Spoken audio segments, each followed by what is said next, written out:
Tonight, it's a time of reckoning for the priest abuse scandal in the Roman Catholic Church. Victims seek justice. It's not about the money. It's never about the money. You know, your childhood's stolen. You can't replace that with money. An investigation into how the church is shielding its wealth to avoid paying damages. Anyone who believes the Catholic Church is really bankrupt needs to get a gut check and a mind check, because they're not bankrupt. And a rum war in the Caribbean, with millions of your tax dollars at stake. It is the most significant economic activity that has occurred on this island since Columbus landed. We'll bring you the news tonight on Dan Rather Report.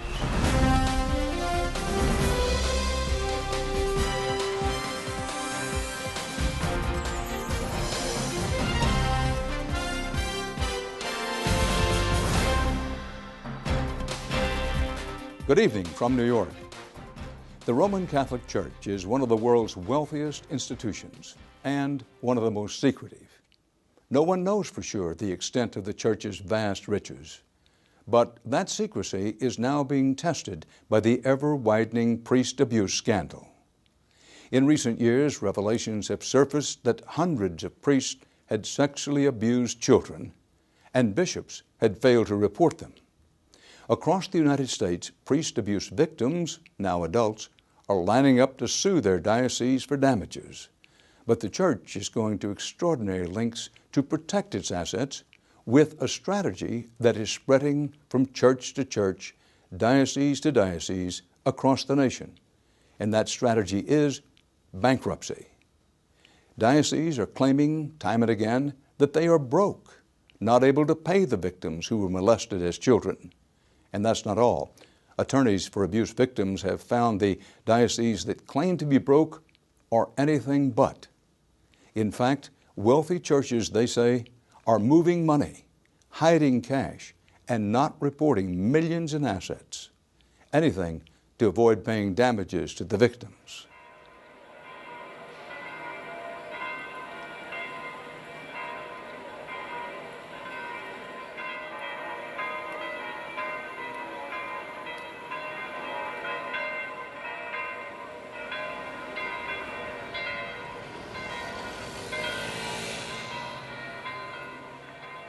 The Vatican. It's the seat of untold power, wealth, and influence. Vatican City may be the smallest nation on earth, but its reach stretches across the globe to thousands of parishes, charities, and schools, and 1 billion Catholic faithful. But the sex abuse scandal has shaken the Vatican's very foundation, and it has cast a long shadow over the short tenure of the Church's current leader, Pope Benedict XVI.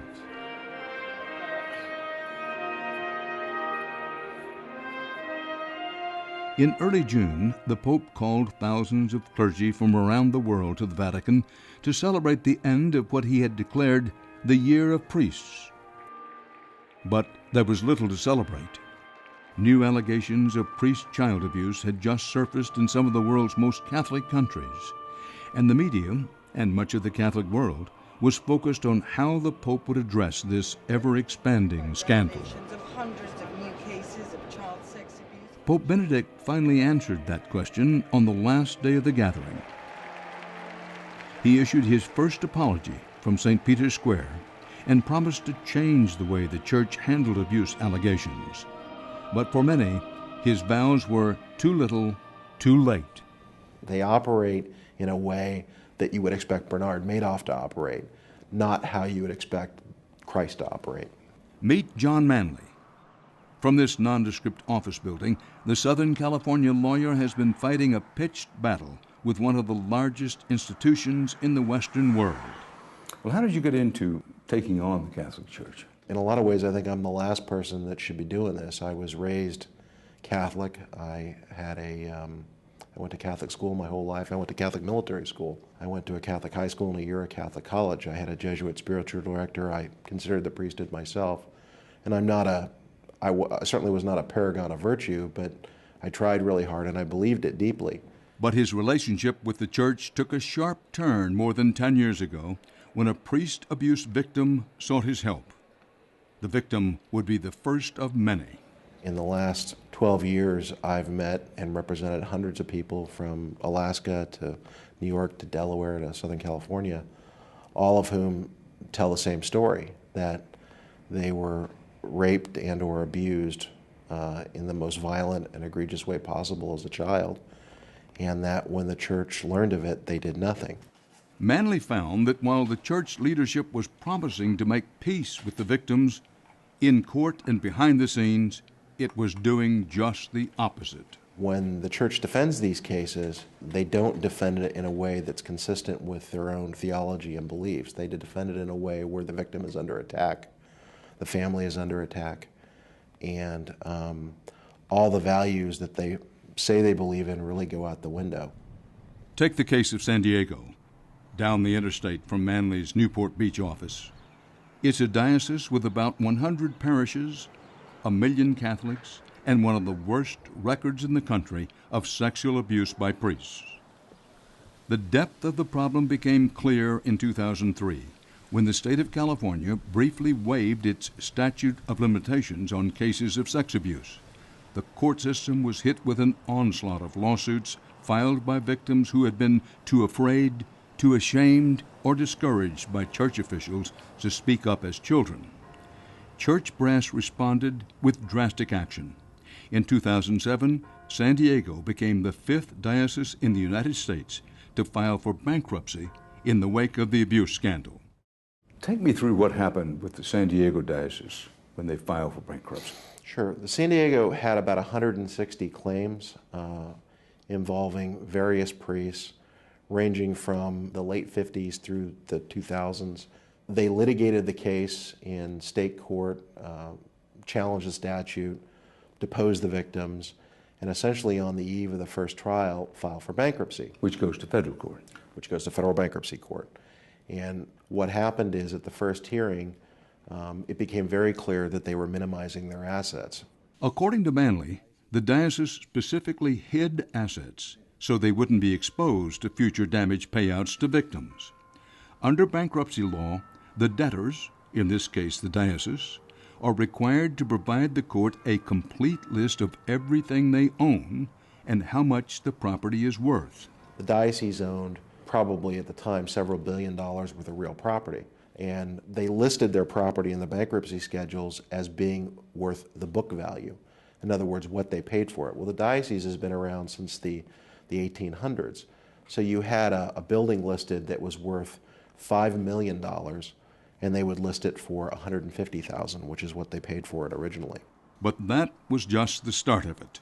There were millions of dollars worth of property simply missing from the official list of assets the church had presented the court.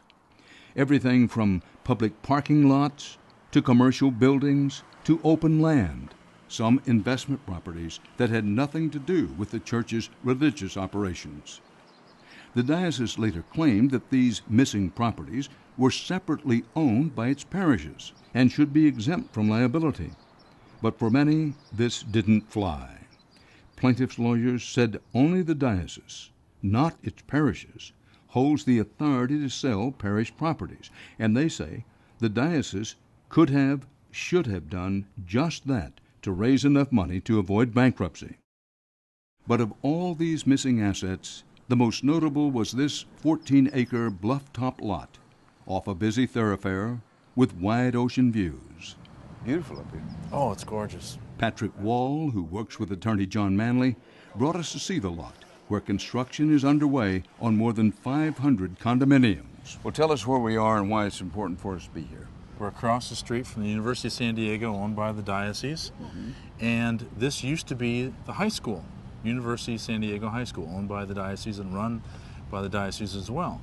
This particular property was one of those oops in their filing of bankruptcy. Oops meaning that when they went ahead and filed bankruptcy, they forgot that they owned this, and they forgot that they needed to include that As one of their assets. as one of their major assets in this filing. When you say they forgot, is that, or is it not, they forgot in quotation marks?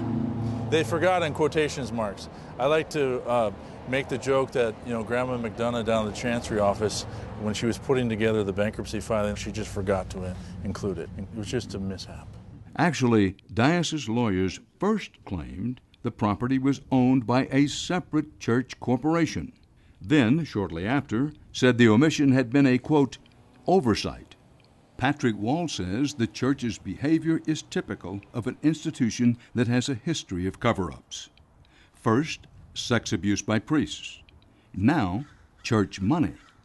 And this is coming from someone who should know. Wall is a former Benedictine monk, and for a while held the unenviable task of serving as what he calls a priest abuse fixer. His job was keeping cases of sex abuse in his diocese below the radar. At first, I was a loyal soldier. I was a loyal priest, a company man. I thought these were complete anomalies. It was really not in my worldview that we had a number of guys who were in ministry, ordained, sexually abusing kids for decades, and then as I came to find out, for centuries and for millennia. And at that point, at the age of 33, after my 5th assignment, after numerous cases, and after some soul searching, I had to leave. Wall eventually joined up with Manley, working as an expert in Catholic law, known as canon, and providing an insight into the secret and arcane inner workings of the Roman Catholic Church. Well, have you seen evidence that parishes, dioceses are hiding money? Oh yeah, even in the middle of the bankruptcy. No, wait, you can't do it in the middle of a bankruptcy, though. Well, you're not supposed to do it. They do it. They absolutely will move money. They will create corporations, and they'll do all kinds of things if the court doesn't come down on them. And that's why we've had a couple very interesting bankruptcies where the court has slammed the church for basically fraudulently filing a bankruptcy, even though they had the assets to pay their survivors. Has that actually happened? Yeah, here in San Diego. Which brings us back to this hilltop property. While the diocese was claiming in court that it did not own the lot, it also was in the process of selling it to a developer, and for quite a bit of money. $65 million to be exact. We're going to circle around the front. This is as if you're viewing the project from Linda Vista Road.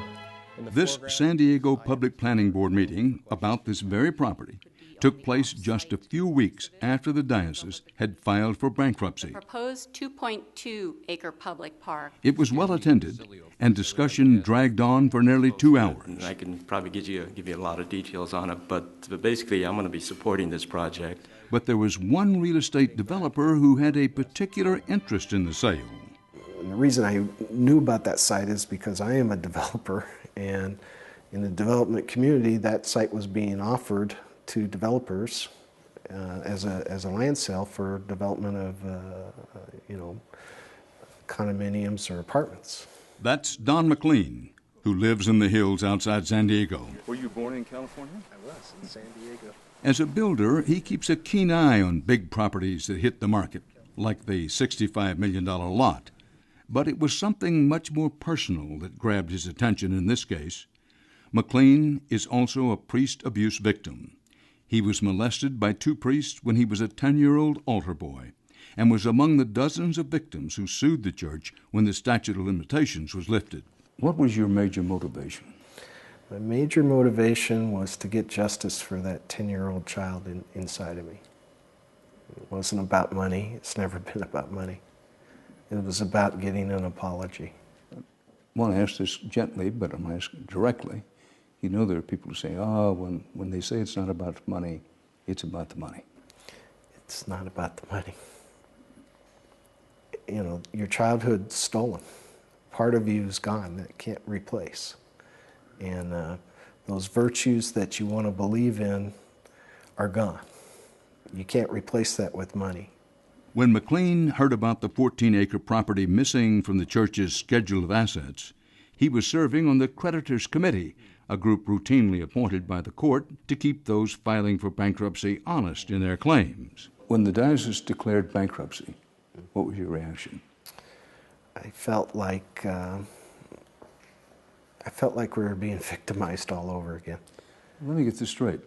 You looked at this and said, well, I know the church has this asset, which is where their high school was, but it's now being made available for development to a mall or condominiums or something. And you said, well, it's not in there. It's not on the schedule. And so it piqued the question to me. I'm like, well, why isn't it on the schedule? If you or I did what the Diocese of San Diego did in that bankruptcy, we'd be charged with bankruptcy fraud and we'd probably be in prison. The whole strategy here of the church is 1, minimize the assets, 2, get rid of the plaintiffs, and 3, most importantly from their standpoint, deny people access to the documents will show what we did. Again, diocese officials claimed the lot had been owned by a separate church corporation, not the diocese itself. But the federal bankruptcy judge handling the case, Louise DeCarl Adler, wasn't amused. She hired a forensic accountant, a former special agent with the FBI, to see if the church had failed to disclose other assets. And what that investigator found was quite interesting. In this report, he uses the word Byzantine to describe accounting practices that would make a CPA's head spin. Assets scattered across a tangle of more than 900 parish bank accounts and another several hundred separate diocese accounts. There was cash that was taken from parishes and hidden. And what happened in San Diego through the bankruptcy process is it was discovered that there was a systemic effort by the bishop and the diocese to minimize or hide its assets. So much so that the judge threatened to throw out the diocese lawyer and dismiss the bankruptcy. The investigator also found evidence that some parishes were deliberately trying to hide money from creditors. One of the more shocking and least sophisticated cases of asset hiding occurred, according to a court report, in Calexico, California. This quiet border town is about a 2-hour drive southeast of San Diego, but still part of the diocese. According to the investigator's report, Reverend Gerardo Fernandez, pastor of Our Lady of Guadalupe Church, attempted to stash $40,000 of church money in a parish safe just before the diocese declared bankruptcy. We wanted to give Reverend Fernandez an opportunity to explain why he withdrew so much money just days before the bankruptcy filing. Our producer-reporter Andrew Glazer caught up with him after a recent Mass. Fernandez told us he speaks English, but insisted on conducting the interview in Spanish. Permiso, pero en el reportaje del investigador dijo que usted, unos días antes del capítulo 11, usted sacó $40,000 de varios bancos de la iglesia y los puso en la caja. ¿Puede explicar esto? Quizá ahorita no pudiera explicar esto porque quisiera explicarlo con el de las que estuvo conmigo en la diócesis, ¿verdad? Pero usted no tiene un comentario sobre este reportaje del juez que dijo que usted sacó $40,000. No creo más bien que fue un malentendido. Es todo, porque todo está claro, las finanzas, y tanto de la parroquia como de la diócesis, todo está claro. Not according to the independent report prepared for the judge. It says Pastor Fernandez only returned the money to the parish bank account after he realized he had been caught. The investigator's report detailed other similar cases that many saw as an orchestrated pattern, like the pastor of this parish, who allegedly stashed nearly $300,000 in a parish safe shortly before the bankruptcy filing, or this parish, which sent $70,000 to a church in Colombia. We called the San Diego Diocese for comment, but its spokesman declined. In an emailed statement, he wrote, "The Diocese of San Diego does not grant media interviews or respond to inquiries regarding victims of abuse and/or legal matters," unquote.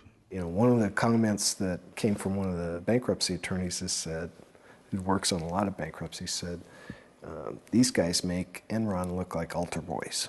Pardon the pun. He said that? He did. Said it makes Enron look like altar boys? The meaning of that statement was these guys were so over the top in trying to hide assets that, when you compared them to the guys from the Enron bankruptcy, and they weren't even on the same page.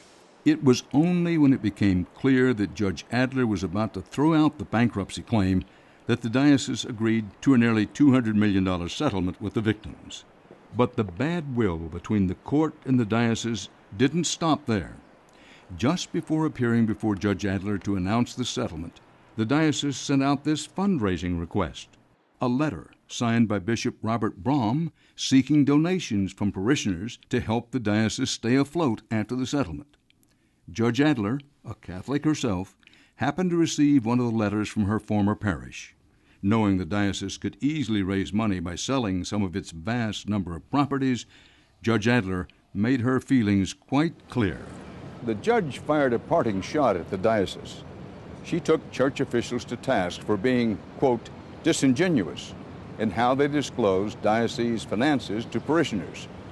The judge's strong rebuke sent a loud message throughout the nation's church hierarchy.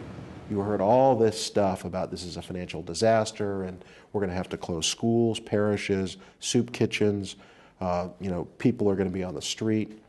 They settled the cases and none of that happened. And what that's illustrative of is they're just not telling the truth.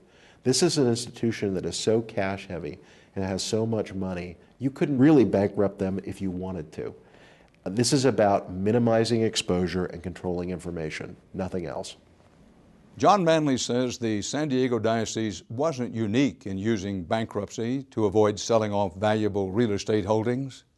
Since 2004, 6 other dioceses facing sex abuse lawsuits have also filed for bankruptcy: Portland, Oregon, Fairbanks, Alaska, Spokane, Washington, Tucson, Arizona, Davenport, Iowa, and Wilmington, Delaware. That part of our investigation when we return.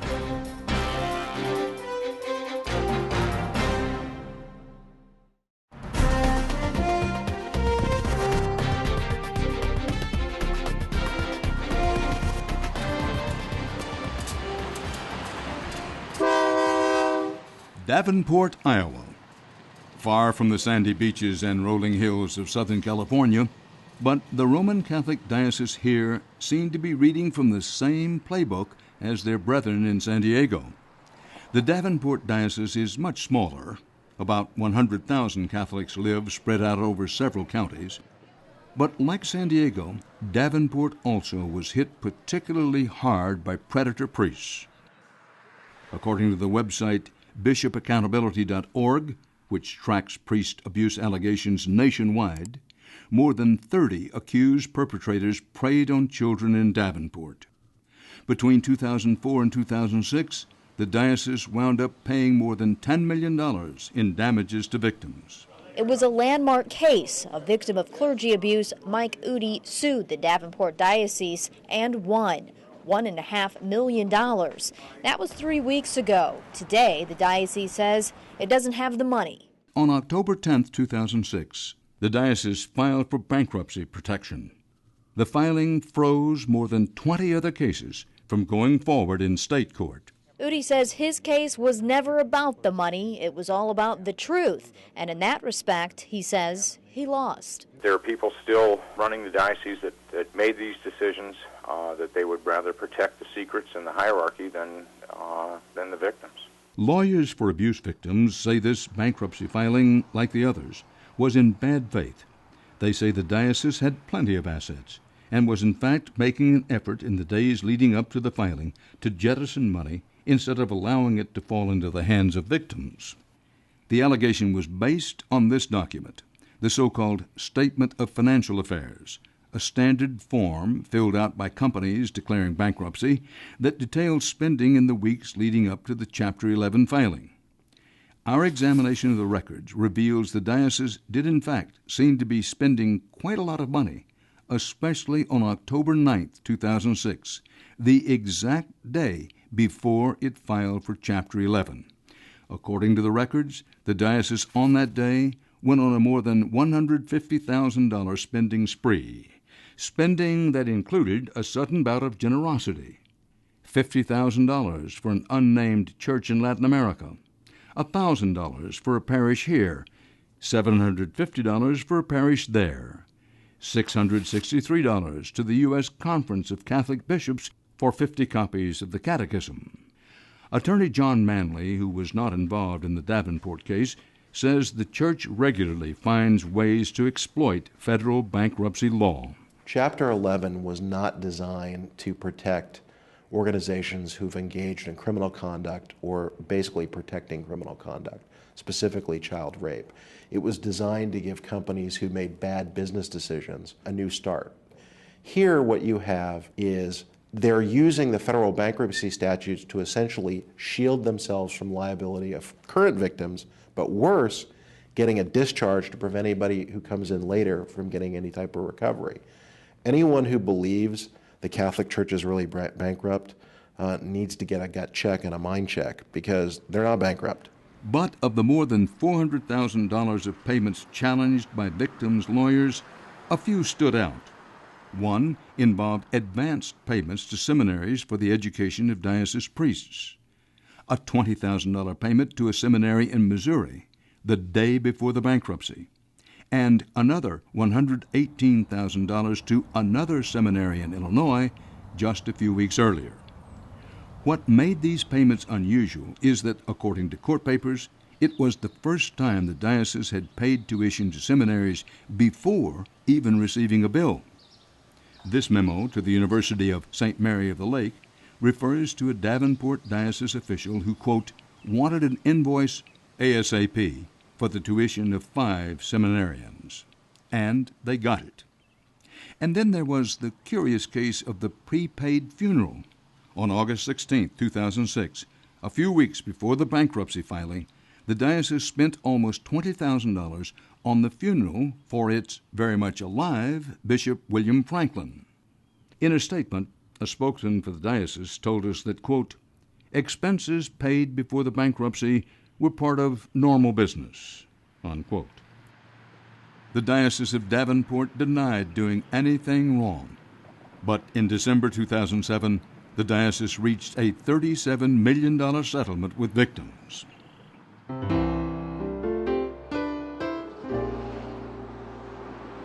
The decision to file for Chapter 11 reorganization was a painful one, and one that I had hoped I would never have to make. In 2009, the Diocese of Wilmington, Delaware, became the latest to file for bankruptcy after more than 130 sex abuse lawsuits were filed. Delaware, like California, briefly lifted its statute of limitations to allow long silent victims to seek justice. This is a moral obligation on our part. Our equally significant moral obligation is to continue the charitable, educational, and spiritual missions of this diocese. But again, the victims had to wait for their day in court as bankruptcy proceedings began. This sham filing is the latest sad chapter in the diocese's decades-long cover-up. The advantage with this is it has a neutral party trying to decide how to fairly take care of our claimants and our creditors. Seeing the church, which deals with the sexual abuse crisis in many ways like a corporation would deal with a slip and fall outside of the corporate headquarters, is really appalling. When you see it from the inside, it's a true nightmare. Jim Holman knows what he's talking about. He's an established bankruptcy attorney at a prominent Philadelphia law firm, but he's also a victim of sex abuse, molested as a Catholic school student in Wilmington. And he says the church has an obligation to behave differently. I know what legal strategy is. I know what the typical business organization needs to do in order to get through a crisis situation or a tough time or a mass liability.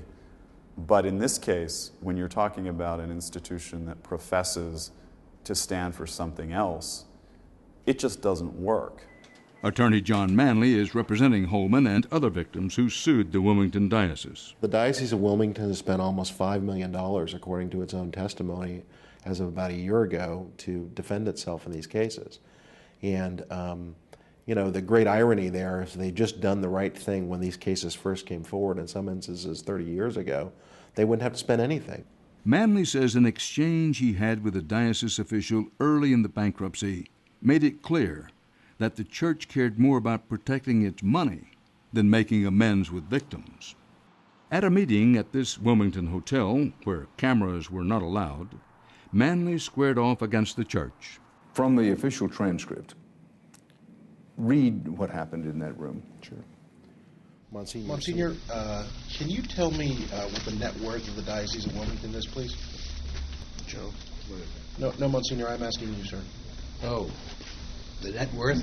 Yeah, the net worth of the diocese. I think our petition says it's between $50 and $100 million. Okay, so your sworn testimony here today is the net worth of the Diocese of Wilmington is $50 to $100 million. Is that correct? Monsignor Orsini, yes. The Monsignor refused to provide a more specific estimate of the diocese's wealth, so Manley moved on to the diocese's chief financial officer. You're asking a very complicated question. No, I'm asking the CFO of the Diocese of Wilmington what your net worth is. Certainly you can answer that. Go ahead. You can answer any way you like, Mr. Corsini. Net worth is the difference between assets and liabilities. That's right. And the room was packed with people who had been raped as kids watching this. And he looked out in the audience and he said, I see a room full of liabilities, so I don't know how to estimate how much that is. You see a room full of liabilities? Is that how you see these folks? No, I apologize for that statement. That was inappropriate. I have a room full of liabilities here. How do I value that? And I think for, and a few minutes later he apologized, but I think for me, it was a window into the soul of the hierarchy, because that's how they think about these kids. Jim Holman, like other victims in the room, was surprised and disappointed by the offhand remark. It's an understandable reaction if you're dealing with a widget factory. It's not an understandable attitude when you're dealing with this kind of, I would say, really civic wound. It's not just the victims, it's the entire community. I think if instead the move had been to go to the people of the church and say, we've done wrong in this diocese and we need your help so that we can make things better, it could have changed the entire tone of this. Around this same time, the diocese filed a motion in court that angered victims even further. The diocese asked permission to keep paying pensions to 6 confirmed pedophile priests. The diocese said the priests were old and poor and that it was the church's duty to take care of them. On the one hand, it seems the compassionate, if you will, Christian thing to do. On the other hand, they're paying them pension money and resisting paying victims' money. Yeah. I got to tell you, for a survivor who are destitute because of what happened to them, to hear that their perpetrator is being paid by the diocese and getting 3 squares a day, living in a nice apartment, and having no financial worries, that's just hard to reconcile. The diocese eventually withdrew its motion, but that was just the beginning of what turned out to be a contentious bankruptcy trial. Manley says that, like San Diego and Davenport, the Diocese of Wilmington was trying to minimize its assets, hide their true wealth. They didn't list their real property at its actual value. They listed it at book value. And I think if you ask them if they're trying to minimize their assets, they'll say no. But you have a diocese that owns and controls dozens of parishes that says they own 3 pieces of property. It doesn't pass the sniff test. Manley is referring to one of the main sticking points in the trial. What exactly does the diocese own? The Diocese of Wilmington has argued that each of its parishes, schools, charities, and other entities have completely separate finances from the diocese. Each of them is in fact registered as a separate corporation. But canon law expert Patrick Wall says the diocese ultimately has control of all church money within its boundaries, and that claiming otherwise is simply a legal maneuver to minimize the pool of assets exposed to abuse litigation. Yeah, they will create its own different parish corporations, and then the pastors will go and take all the cash that's in the parish and move it into the new corporation. And so when the filing happens, there's no cash in any of the parishes. It's in a separate corporation without the same name. Wall says they're separate in name only. Corporations have boards of directors, And if you look at who's on the board of directors at most of the different church entities, the parishes, schools, cemeteries, and so forth, it's the same cast of characters: the bishop of the diocese, the vicar, and the parish priest. And what you've laid out here, correct me if I'm wrong as you go along here, is while the church officials argue that these are independent and autonomous corporations, that the board of directors, how do I say this gently, that the fix is in, that 3 of the 5 on the board of directors, they are, what did you say, the archbishop? The vicar general. Vicar general. And then the pastor that the archbishop appoints. So in every instance, if it comes down to it, 3 of the 5 votes carries. Always. Again, our repeated requests for an interview with the Diocese of Wilmington were declined. Our investigation found that this technique for protecting assets has caught on. While Wilmington has had this financial structure for quite some time, we found that since the start of the church abuse scandal, more than 24 other dioceses across the country have quietly restructured to form separate parish corporations. While corporate filings are public documents, we found in reporting this story that several dioceses weren't eager to discuss their financial structure. Several refused to comment, and the Diocese of Orlando posted this message on its website, warning church personnel to avoid talking to us. Wall says this divided corporate-style structure has an added benefit for the diocese.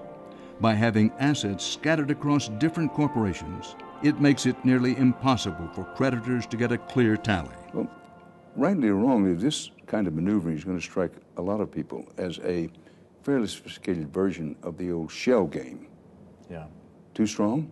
No, that's exactly what happened. It's really that simple. It's simply a shell game the diocese will engage in order to protect its assets. The Diocese of Wilmington certainly wouldn't call it a shell game, but in 2007, the diocese had its various church entities form statutory trusts to even further protect them from liability.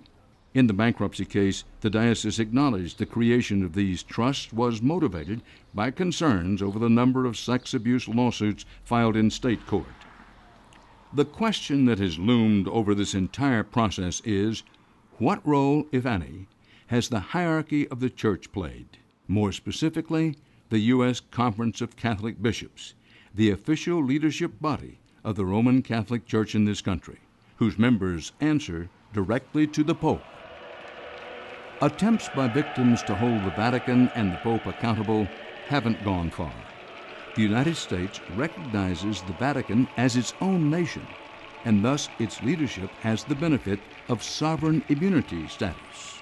Have you found any credible evidence that they're getting advice, counsel, instructions from higher-ups in the church hierarchy? Oh, sure. This strategy, we believe, was developed out of the National Conference of Catholic Bishops, specifically the General Counsel's office. You can't file bankruptcy as a diocese without permission from the Holy See. The idea that the bishop makes this decision on his own is nonsensical. It's all approved from Rome all the way down. He says finding a paper trail connecting the diocese to the church hierarchy is almost impossible. The church famously guards its secrets. But testimony by the Wilmington Diocese's chief financial officer in the bankruptcy litigation reveals diocese lawyers had gotten some guidance from higher up, the Conference of Catholic Bishops. We tried to reach the Conference of Catholic Bishops by telephone and email, but none of our messages were returned. What about the argument of the Central Church, the Vatican, and for that matter, the Pope? Mm-hmm. In essence, saying, listen, if we don't defend ourselves with the best legal tools and maneuvers at hand, you're talking about destroying the Holy Roman Catholic Church on a worldwide basis. And their argument goes, you do that, we won't be able to help orphans, widows, poor children in places like Sudan, that just destroy the church. And that's why we have to fight with every means at our disposal. See, the problem with that is that's not what they teach. I was taught growing up, and I had some very good priests as teachers, that the church isn't a building, it's not the Vatican, it's not a gold chalice, it's not an expensive piece of art. It's the faith. Nobody wants to kill the Catholic Church, I don't. But there's an unwillingness and a hubris and an arrogance to their defense. And they're really not worried about the church surviving. What they're worried about is the hierarchical and patriarchal system that has imposed horrible evil on children surviving. That's what they're trying to protect. And the Pope has direct responsibility for this. He was in charge for the last 25 years. He's the one who was supposed to monitor priests and pull them out of ministry. And he did not a damn thing to protect kids. And that's a shame. It's important to note that lawyers representing both the church and victims have made good money in these disputes, and so has at least one public relations firm. After filing for bankruptcy, the Diocese of Wilmington retained Los Angeles-based Citric & Company for $100,000. The firm specializes in, quote, crisis management, and its clients have included embattled heiress Paris Hilton, convicted dogfighting quarterback Michael Vick, and the Los Angeles Archdiocese. Now, when we return, we shift gears and take you to the Caribbean, where a modern-day rum war has broken out over millions of your tax dollars. So stay here with us.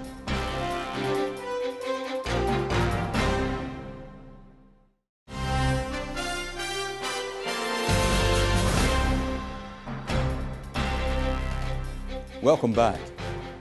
Most of the time on this program, we try to bring you fresh perspectives and investigations of big issues: wars, poverty, the environment. But every once in a while, you come across a story that highlights how the inner workings of our complicated government can have a profound effect on real lives in far-flung corners of our country. Our final report tonight focuses on a seemingly minor debate about some lines of America's tax code. But it's also a tale of money, liquor, and lobbyists that reaches from the halls of Congress to the beaches of the Caribbean.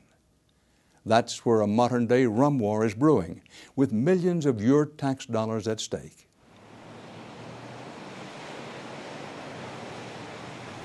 Puerto Rico's rum tradition goes back to the days of fortresses, galleons, and piracy on the high seas. Today, the fortresses are empty, and the colonial fleets have left. But the rum trade is still thriving in small family distilleries like this one, where the Fernandez siblings, Fernando, Mary, and Manuel, make Ron del Barrilito according to the recipe their grandfather concocted in 1880. What makes their rum unique, they say, is its top secret ingredients and an extra long aging process. This rum is from 1974. Has a very, very, very good aroma, very good taste. Picante. Puerto Rico dominates the rum market, from small artisanal brands to top rum sellers. 180 million bottles are shipped to the mainland every year.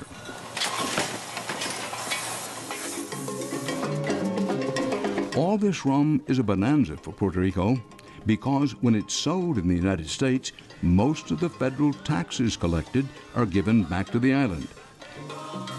It's part of an obscure law passed in Congress decades ago that last year alone brought $450 million to Puerto Rico's coffers, no strings attached. But there's trouble on the high seas of the Caribbean, and the rapscallion responsible is known as Captain Morgan. This heavily marketed, party-hopping pirate hawks the second most popular rum in the United States, and its sales account for a hefty share of the rum tax money that goes back to Puerto Rico. The real Captain Morgan was a 17th century privateer who plundered the Caribbean in the name of the English crown. Captain Morgan today is owned by the British firm Diageo, the world's largest alcohol company. And now he's staged another raid.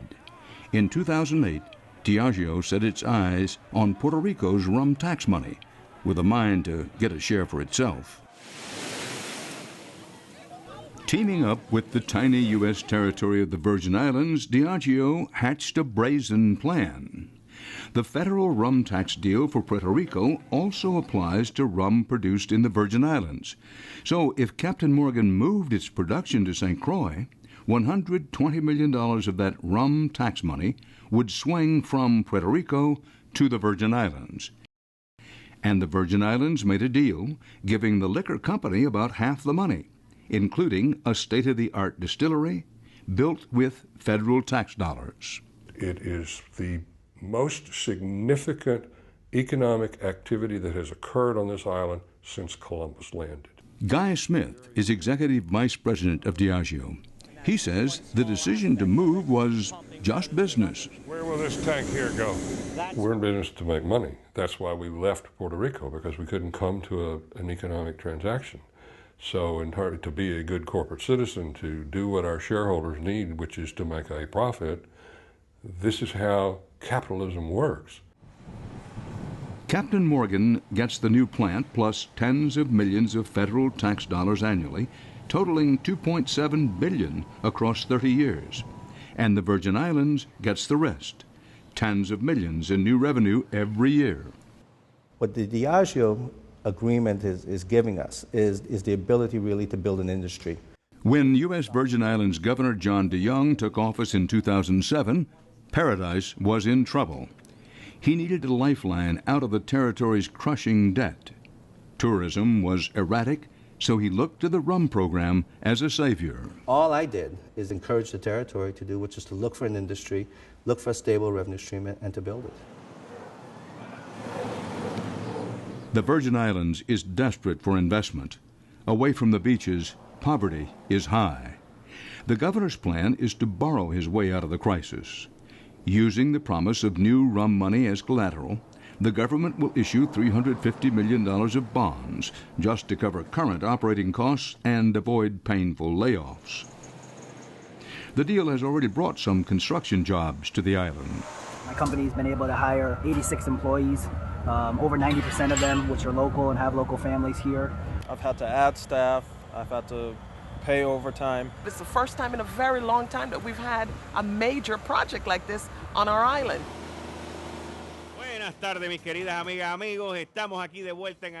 But back in Puerto Rico, everyone was caught off guard by the surprise attack. At the island's top news talk radio station, host Enrique Cruz and newspaper editor Jose Nieto blamed the government for letting Captain Morgan slip away. We did not take care of the business. We took it for granted. We produced the best rum in the world, and it was hard to believe that they could leave us for a place like St. Croix. What do they know about rum? Rum is part of what we are as a society. Luis Fortunio is Puerto Rico's governor. On the one hand, we're concerned about the jobs we will lose. But on the other hand, we're concerned because the money is being used to subsidize the operation of a company at levels that are unconscionable. In Ponce, Puerto Rico, Roberto Sarria's family has been making rum for 6 generations. For the last 25 years, they made it for Captain Morgan. Losing Diageo's business puts them out on the gangplank. We're being put in danger, not necessarily because we weren't able to mechanize or modernize. As you see, our facilities are very high-tech. We're put in danger by a program gone crazy, by some offerings of federal funds that are going to completely put the rum market upside down. And that, to me, is tragic. But Diageo points out that for a government to give money to a company is nothing new. Well, that's how incentive programs work. That's how the state of Tennessee got Nissan to build a plant, to build cars in Tennessee. Same kind of thing. States all over the United States do the same thing. Countries all over the world do the same kind of thing. He says his competitors, like Bacardi, the largest rum maker in the world, should simply ask Puerto Rico for a similar deal. I would think if I was a Bacardi shareholder or a Bacardi manager, I would be going to Puerto Rico and saying, hey, this is an interesting deal they're doing over in the Virgin Islands. Why don't we do that here? That's exactly what Governor Fortunio is afraid of, a domino effect. We're going to be forced to do exactly the same thing they are doing in the U.S. Virgin Islands, and we'll be using the money to cover the production cost of the companies. And that's money that Puerto Rico won't have for other programs. Puerto Rico says most of the rum money goes into its general fund and is used to pay for infrastructure projects and social services. It's being used really to build schools, build roads, and improve the quality of life of our people. And I like, the fact that it has worked well, and I like to keep it that way. Puerto Rico says only 6% of the rum money goes back to the rum makers themselves, mostly in the form of free advertising to promote their products. What you choose to drink is a reflection of who you are. Rums of Puerto Rico. Fortunio says the deal Diageo got was so generous, he believes the company must have misled the Virgin Islands in the negotiations. My impression is that the U.S. Virgin Islands acted based on misinformation. They were told, for some reason, that Puerto Rico was subsidizing at greater levels than we can the operations of these companies. I believe they were misled. I don't think I was ever misled by Diageo, no, not at all. Critics say handing Captain Morgan 46 cents of every dollar the Virgin Islands is getting from Washington is too much. DeYoung is adamant that Captain Morgan did not get the better of him. If they had gone offshore, the cost of production would have been tremendously less. There are no EPA regulations that would require them to meet certain standards. Labor rates would have been much lower. So even with the agreements we've put in place, we're just near competitive with respect to the overall production and the marketing that they would have if they went to a non-U.S. jurisdiction. Governor Fortunio says if Puerto Rico is forced to match the Virgin Islands deal, the program will turn into a corporate handout, and that could sink the entire federal rum tax program. We may see the end of the program because Congress may decide that they'd rather use that money in a different way as opposed to subsidize directly these companies. It is this frightening prospect that has caused Puerto Rico to open up a new front in the rum war, taking the fight from the beaches of the Caribbean to the marble halls of Washington, D.C., where it has spent millions on lobbyists, law firms, and PR experts. Congress has a responsibility to oversee this federal program and to make sure that it serves a legitimate purpose. Resident Commissioner Pedro Pierluisi is Puerto Rico's only voice in Congress, and he doesn't have an actual vote. But he's pushing Congress to enact a 10% cap across the board on what territories can give back to the rum producers. If we do not impose a cap, this program will end up being a program which is funneling excise taxes back to producers. They would like to make their legislation retroactive, which would destroy the agreements. U.S. Virgin Islands delegate to Congress, Donna Christensen, doesn't have a vote either, but she's fighting for her constituents. She says the Puerto Rico-backed legislation would destroy the deal with Diageo and wreck the economy of the Virgin Islands. I think it would take us into a collapse, into bankruptcy. Diageo and the Virgin Islands have also spent millions on lobbying. Christensen says it's Puerto Rico's actions on Capitol Hill that are jeopardizing the long-standing program. The campaign that Puerto Rico has waged against the Diageo and the Virgin Islands has raised this to a level where I do think that they've put the program at risk. What's our choice? Sit on our hands, let these subsidies to happen at that rate? Is that the right thing? Of course not. Do I want the government of Puerto Rico to do the same with Bacardi and the other players we have in Puerto Rico? Of course not. But Diageo says it's sour grapes. Why are they getting so exercised about the Virgin Islands? It's because the Virgin Islands has done a great deal with a big company, our company, and they don't like it. And I'm sorry about that, but that's just business. Back in the Virgin Islands, Captain Morgan has raised the flag of victory, and it's prepping its new home port. But Congress could still scuttle the deal, and the company will not say if it will then set sail for somewhere else.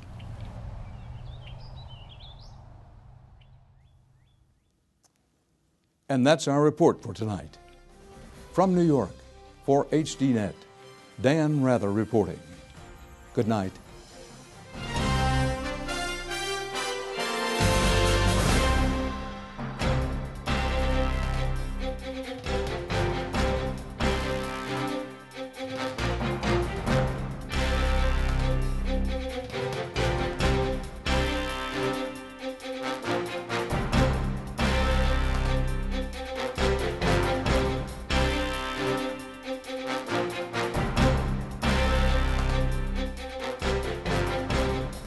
If you would like to add your name to an email list for information on upcoming programs, or if you would just like to send a question or comment, please email us at viewer@hd.net.